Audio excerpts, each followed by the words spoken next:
Welcome back. This is the Lord Aboga TV. Now, interesting story coming here that some 3 journalists who are responsible for the production of the Blood Parliament documentary that was aired by the BBC have been arrested yesterday night, and they spent a night in police custody. Now, I don't know.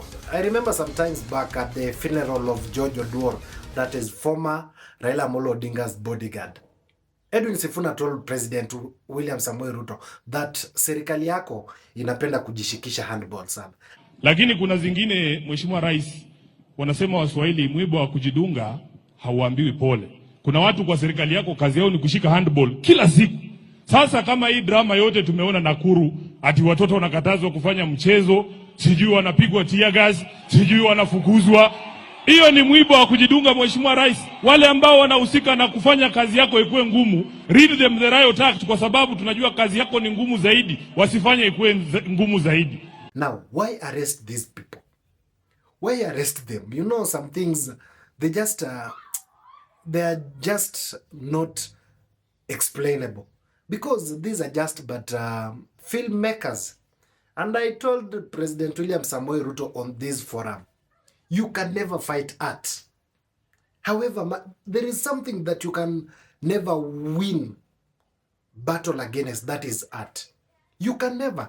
Now these the producers are Nicholas Gichuki, Brian Adagala, then we have Mark Denver Karubiu, then Chris Wamai. It is so unfortunate that these young fellas can be arrested on a Friday, spend a night in police custody for nothing. That is absolutely nothing. In any case, what was wrong with that documentary? Maybe me, I'm not sharp enough to understand, but what was wrong with that documentary? Were people not killed during the June 2024 protests? Were people not shot dead at parliament buildings? You know, those are just but some of the basic questions that we need to ask ourselves. If it was false that people were not shot dead in parliament buildings, then BBC come up with this documentary implying that people were shot dead in parliament buildings. That would have been wrong. But that was a fact. BBC was just trying to highlight what happened on that eve.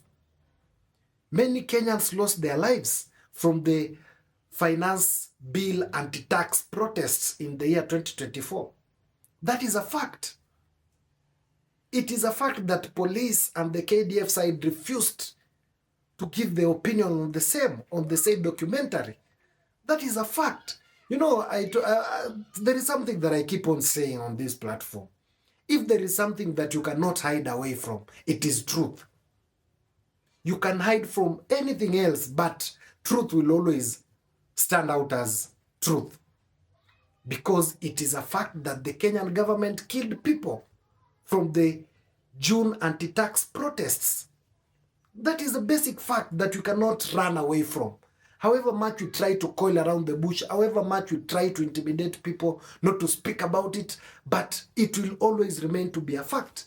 Now these things are just funny, and it's like someone is in the President William Samoei Ruto's led administration, some very senior officials who is very much determined to bring President William Samoei Ruto down and to make him look as if he's not for the good of the Kenyan people. I suspect that. Because this is not normal.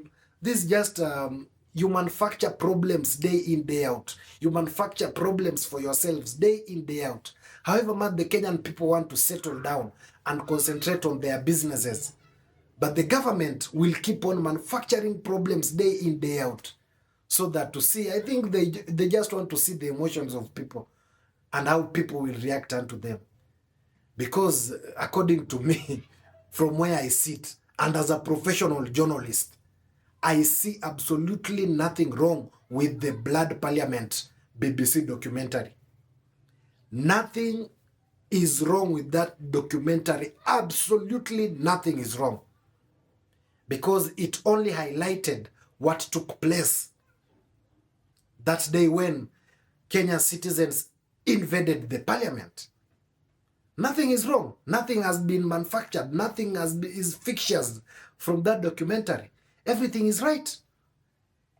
And the documentary only highlights what happened on that day and before. How Kenyans were killed from the demonstrations.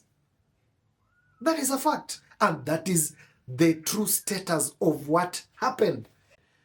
It will remain as a fact, and it will be written in books of history that Kenya Kwanza-led administration killed youths who were demonstrating against harsh tax policies that were to be made into law in the 2024 finance bill. We can never hide from that. That is a fact. Truth, nothing but the truth.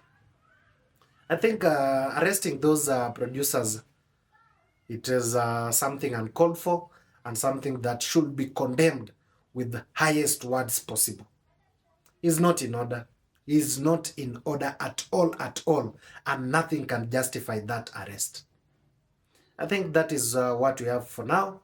This is the Lord Aboga TV. Remember to subscribe and to our YouTube channel at Lord Aboga TV. Press the notification bell so that when we come up with this interesting political and governance content, YouTube will automatically notify you. Goodbye.